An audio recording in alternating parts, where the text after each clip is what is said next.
Danas ćemo detaljnije izučavati kako se sportsko sponzorstvo transformisalo tokom godina i istražit ćemo efikasne strategije za izgradnju prilagodljivih budžeta u sportskoj industriji. Evolucija sportskog sponzorstva. Sportsko sponzorstvo prošlo je kroz izuzetnu evoluciju, prelazeći od jednostavne saglasnosti sportista do složenih korporativnih ulaganja u brendiranje i partnerstva na događajima. Istorijski gledano, sportisti su promovisali proizvode prvenstveno putem ličnih preporuka i plasmana proizvoda. Međutim, kako je sport postao popularan i ostvario globalni doseg, korporacije su prepoznale vrednost povezivanja svojih brendova sa sportskim timovima, ligama i pojedinačnim sportistima. Tokom 80. i 90. godina, glavne sportske lige poput NBA doživele su eksploziju u endorsementima sportista, posebno u ugovorima o obući i odeći. Brendovi kao što su Nike i Reebok potpisali su ugovore sa brojnim sportistima, koristeći njihovu popularnost da povećaju prodaju i vidljivost brenda. Međutim, krajem 90. i početkom 2000. okruženje je počelo da se menja. Kompanije poput Reeboka počele su da preispituju svoje sponzorske obaveze, što je dovelo do manjeg broja odobrenja za sportiste i selektivnijeg partnerstva sa zvezdama visokog profila. Nike, pionir u sportskom sponzorstvu, proširio je svoj domet izvan atletskih disciplina kako bi obuhvatio različite sportske federacije i pojedinačne sportiste. Preuzeli su proračunate rizike sa novim talentima kao što je igračica golfa Michelle Wie i podržali Tigera Woodsa na početku njegove karijere, što se značajno isplatilo u smislu prepoznatljivosti brenda i prihoda. Prilagodljivo budžetiranje u sportskom sponzorstvu. U današnjem okruženju sportskog sponzorstva, finansijske odluke se pomno ispituju. Korporacije procenjuju svojstva sponzorstva ne samo zbog izloženosti brendu, već i zbog njihovog potencijala da podstaknu angažovanje potrošača, prodaju i lojalnost brendu. Evo ključnih strategija za izgradnju prilagodljivih budžeta. Strateško usklađivanje. Uskladite sponzorske investicije sa ukupnim marketinškim i poslovnim ciljevima. Procenite kako svaka prilika za sponzorstvo doprinosi pozicioniranju brenda i prodoru na tržište. ROI analiza. Sprovedite detaljnu analizu povrata ulaganja, ROI, za svaku priliku za sponzorstvo. Uzmite u obzir metrike kao što su izloženost medijima, doseg publike, raspoloženje javnosti po pitanju brenda i direktan uticaj na prodaju, kako biste procenili efikasnost sponzorstava. Fleksibilnost u ugovorima. Pregovarajte o fleksibilnim sponzorskim ugovorima koji dozvoljavaju prilagođavanje na osnovu pokazatelja učinka i tržišnih uslova. Uključite odredbe za povećanje ili smanjenje investicija po potrebi za optimizaciju ROI. Diverzifikacija. Diverzifikujte portfelje sponzorstava za različite sportove, događaje i sportiste da biste proširili rizik i uhvatili različite segmente publike. Ovaj pristup smanjuje zavisnost od specifičnih svojstava i poboljšava vidljivost brenda na više platformi. Kontinuirana evaluacija. Kontinuirano pratite performanse sponzorstva i tržišne trendove. Budite agilni u reagovanju na promjene u ponašanju potrošača, akcijama konkurenata i ekonomskim uslovima koji mogu uticati na efikasnost sponzorstva. Primjena studija slučaja. Red Bull i sponzorstvo ekstremnih sportova. Pozadina. Red Bull, austrijska kompanija za energetska pića, etablirala se kao moćna kompanija u sportskom sponzorstvu, posebno u ekstremnim sportovima. Poznat po svojim smelim i inovativnim marketinškim strategijama, Red Bull je strateški investirao u sponzorisanje sportista, događaja i timova u raznim ekstremnim sportskim disciplinama kao što su snowboard, skateboard, surfovanje i motosport.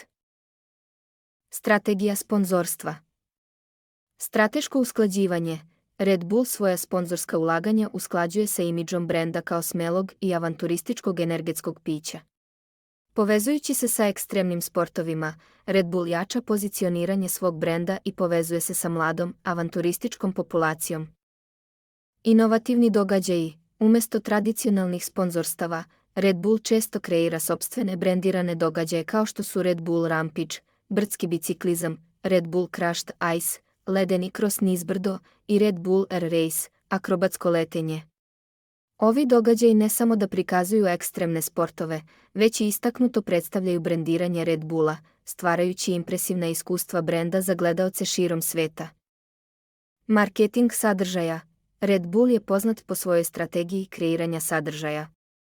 Kroz partnerstvo sa sportistima i organizatorima događaja, Red Bull proizvodi video sadržaj visokog kvaliteta, dokumentarne filmove i streamove uživo koji ističu ekstremne sportske podvige.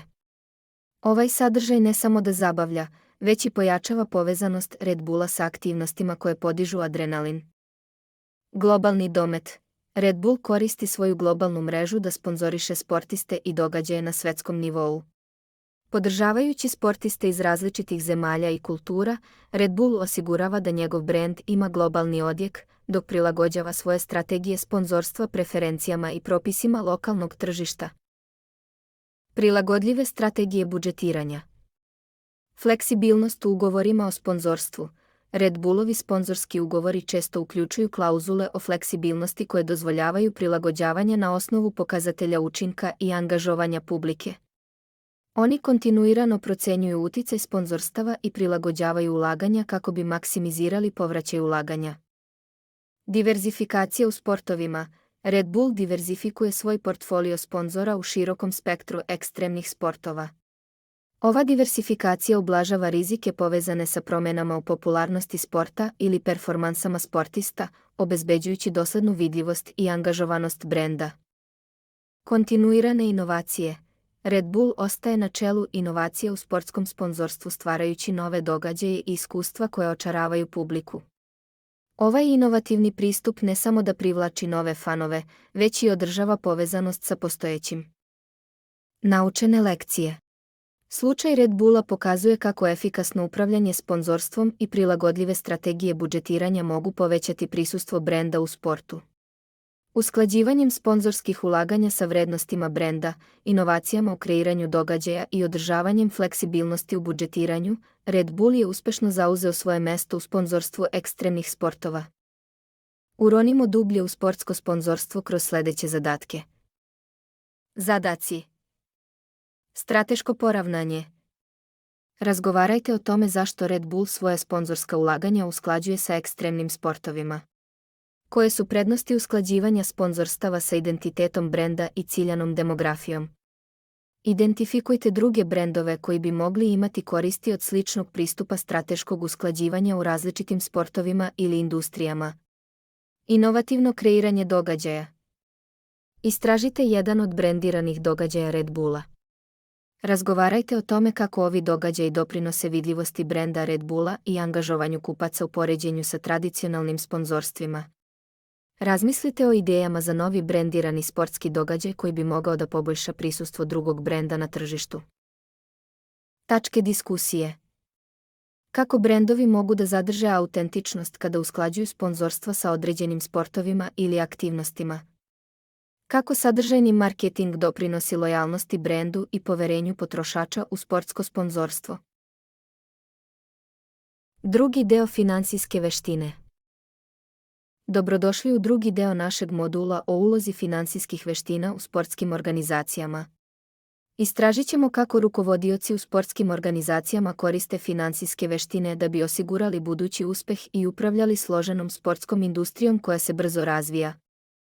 Uloga rukovodilaca u sportskim organizacijama seže dalje od donošenja odluka, uključuje strateško finansijsko planiranje, analizu, projekciju i tumačenje. Kao što su primetili Gil Fried, Timothy De Shriver i Michael Mondello, rast sportske industrije je povećao potrebu za snažnom finansijskom oštroumnošću među njenim liderima. U prošlosti, manji budžeti su često podrazumevali da treneri nadgledaju atletske programe. Međutim, s obzirom na to da budžeti sada rastu, poput atletskog odeljenja Državnog univerziteta u Ohaju koji je premašio $100 miliona do 2006, specijalizovana finansijska obuka je postala ključna. Upravljanje takvim operacijama zahteva profesionalce koji su vešti u finansijskom menadžmentu. Hajde da razjasnimo razlike između finansija, računovodstva i ekonomije. Računovodstvo fokusira se na izračunavanje prihoda i rashoda, što je ključno za finansijsko izveštavanje i usklađenost. Upravljačko računovodstvo, usko usklađeno sa finansijama, naglašava identifikaciju troškova za efikasno planiranje. Finansije uključuju analizu brojeva, razumevanje finansijskih trendova i projektovanje budućih ishoda. Ekonomija koristi finansijske podatke za predviđanje trendova u industriji i informisanje o strateškim odlukama. Uspešne karijere u oblasti financija u sportu obuhvataju računovodstvene, finansijske ili ekonomske uloge, u zavisnosti od konkretnih odgovornosti. Ključne veštine uključuju čvrstu osnovu u matematici i sposobnost primene podataka za buduće planiranje i donošenje odluka. Interaktivna aplikacija. Sada, hajde da primenimo ovo znanje. Analiza scenarija. Zamislite da ste finansijski analitičar za profesionalni sportski tim. Kako biste analizirali finansijske implikacije potpisivanja unosnog ugovora sa sportskom zvezdom? Koje faktore biste uzeli u obzir? Vežba za planiranje budžeta. Napravite osnovni okvir budžeta za sportski događaj, uzimajući u obzir izvore prihoda kao što su prodaja karata, sponzorstva i roba, kao i troškove kao što su plate igrača, iznajmljivanje prostora i troškovi marketinga. Finansijske veštine su ključne u oblikovanju uspeha sportskih organizacija usred sve veće finansijske složenosti. Bilo da se radi o računovodstvu, finansijama ili ekonomiji, ove veštine omogućavaju rukovodiocima da tumače finansijske podatke, predviđaju trendove i strateški upravljaju resursima za dugoročni rast. Tokom ovog kursa istražili smo osnovne principe finansijskog upravljanja i sponzorstva u sportskoj industriji. Ključne teme uključivale su budžetiranje prihoda i rashoda, održavanje transparentnih računovodstvenih praksi i korišćenje strateških sponzorstava za poboljšanje vidljivosti i angažovanja brenda.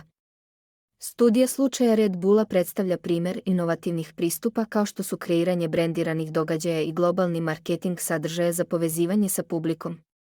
Ove strategije su naglasile važnost prilagodljivosti i kreativnosti u maksimiziranju efektivnosti sponzorstva. U zaključku, savladavanje ovih disciplina je od suštinskog značaja za sportske organizacije koje imaju za cilj postizanje finansijske stabilnosti, strateškog rasta i smislenog angažmana zainteresovanih strana. Primenom ovih uvida, učesnici su bolje opremljeni za postizanje uspeha u složenom i dinamičnom svetu sportskog menadžmenta.